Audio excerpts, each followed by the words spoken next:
Hi, I'm Pastor Cindy at West Des Moines United Methodist Church, and in response to the coronavirus, we're doing an online Bible study. Here at our church have had a Bible study where once a week we gathered to just read the Bible. We gathered in a group. We can no longer do that, just in social distancing and trying to do everything we can to mitigate the epidemic. So it used to be called #JustRead. And now we're calling it #JustRead with Just Cindy. So you've got me today. I'm going to be reading from the book of Esther, chapter 4. The previous YouTube videos that we have posted have taken us up to this time. This is the story of Esther, and it's just a great story to read. And to catch you up, just give you a little summary of what's happened. In chapter 1, the king threw a big banquet. He invited his Queen Vashti to come and dance before a party that had been going on for weeks and weeks and weeks. And lots of drinking, and we can guess it was primarily men. She refuses to come. So instead, this kind of creates a real stir among the king's leadership. How can a woman defy the king? And so she's banished. And they go looking for someone else.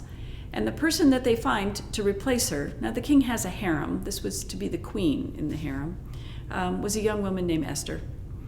Esther was a Jew. She and her uncle Mordecai were refugees, really, after the destruction of all of Israel and Jerusalem in 586 BC. No one really knew that about her. That would have made her an immigrant, an outsider. Here in our country, we know something about immigrants and outsiders. And she was kind of the wrong person, but she was beautiful, and as we learned, she also had great character and was smart. And she, after a year of cosmetic treatment, wins the role. She becomes the queen. Her uncle, Mordecai, again, also a Jew, had discovered that there was a plot to kill the king. And he shared that. And with Esther, she shared it with the king, and they won the king's favor. About that time, this is in chapter 3, Haman is appointed as the king's right-hand man, kind of the vice president, the CEO in charge of everything. And the king has given him the authority to run the country. Haman determines that everyone is to bow down to him. He decrees that. Mordecai refuses. He doesn't do that. And so when Mordecai refuses to bow down to the king, Haman plots against him. And Haman decides that all Jews all across the country of Persia should be killed. He plots a genocide. The king agrees to it. And so where we left off in chapter 3, Haman was about to carry this out, that all Jews all across the country would be put to death. So we take up in chapter 4. Again, we're going to run into these difficult words to pronounce, and you're going to see me bumble through them. I give you permission to bumble through them also. When we need to stop and figure out what a word means, we'll do that. But if not, we'll just follow this really interesting story. So, chapter 4, verse 1. When Mordecai learned all that had been done, Mordecai tore his clothes. This is an act of grief, to tear the clothes, and as it goes on, to put on sackcloth and ashes. It's to demonstrate how sad he is. And he went through the city, wailing with a loud and bitter cry. He went up to the entrance of the king's gate, for no one might enter the king's gate clothed in sackcloth. In every province, wherever the king's command in his decree came, there was great mourning among the Jews, with fasting and weeping and lamenting, and most of them lay in sackcloth and ashes. When Esther's maids and her eunuchs came and told her, the queen was deeply distressed. As we know, these are her people.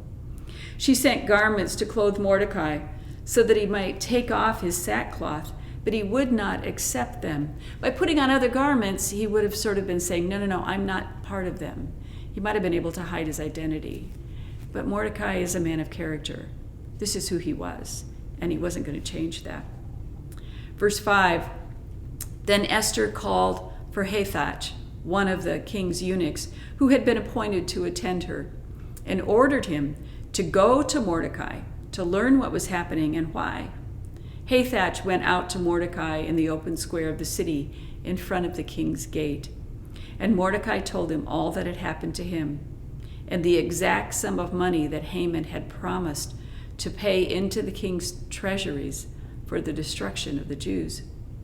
Mordecai also gave him a copy of the written decree issued in Susa for their destruction, that he might show it to Esther, to explain to her and to charge her to go to the king and make supplication to him and entreat him for her people. Hathach went and told Esther what Mordecai had said. Esther spoke to Hathach and gave him a message for Mordecai, saying, all the king's servants and the people of the king's provinces know that if any man or woman goes to the king inside the inner court without being called, there is but one law. All alike are to be put to death. Even though she is the queen, she cannot go to the king unless she's been summoned. She goes on again in verse 11. Only if the king holds out the golden scepter to someone may the person live. I myself have not been called to come into the king for 30 days. When they told Mordecai what Esther had said, Mordecai told them to reply to Esther, do not think that in the king's palace you will escape any more than all the other Jews.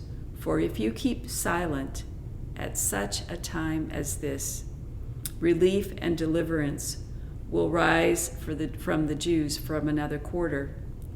But you and your family and your father's family will perish. Who knows? Perhaps you have come to royal dignity for just such a time as this. Then Esther said in reply to Mordecai, go, gather all the Jews to be found in Susa, and hold a fast on my behalf, and neither eat nor drink for 3 days or night. And I and my maids will also do as you do. For after that, I will go to the king, though it's against the law. And if I perish, I perish. Mordecai went away and did everything as Esther had told him. My favorite verse in this entire book of Esther are those words that Mordecai said to her. And, he warns her, you may not escape. Just because you're in the shelter of this place of power, you may not escape, and your family may not escape either. I'm not sure what Mordecai actually meant when he said there would be another uprising from another quarter. This is in verse 14. He says, deliverance will rise for the Jews from another quarter, but you and your family will perish. What I do love, my favorite verse, as I said before, is verse 14, these words, such a time as this. He repeats it later again at the end of verse 14. Perhaps you have come to royal dignity for such a time as this. I think the message for that for all of us is we live our lives in a particular time, and each one of us is called to live with character in that time. I think back to times of my life. Do you remember the days after 9/11? We were called to live as people of faith in that time. And now in this time as the coronavirus faces us, for such a time as this, maybe we have been equipped by God to be the people who live through this time, the people who take care of children, take care of the elderly, those whose immune systems are compromised. Maybe it is for such a time as this that you and I have been called. In our own families, times when people have been hurting or grieving, and we are called to be the people who live with character and dignity at that time. Now, Esther makes it clear, if I perish, I perish. It's a time of sacrifice. We know this notion of responding to a time and offering ourselves. This will play out all through Scripture and play out in its strongest when we get to the witness of Christ in the New Testament. Such a time as this. I don't know where you are right now as you're watching this or what you're doing, but in this moment, in this time, what is the best thing you can do?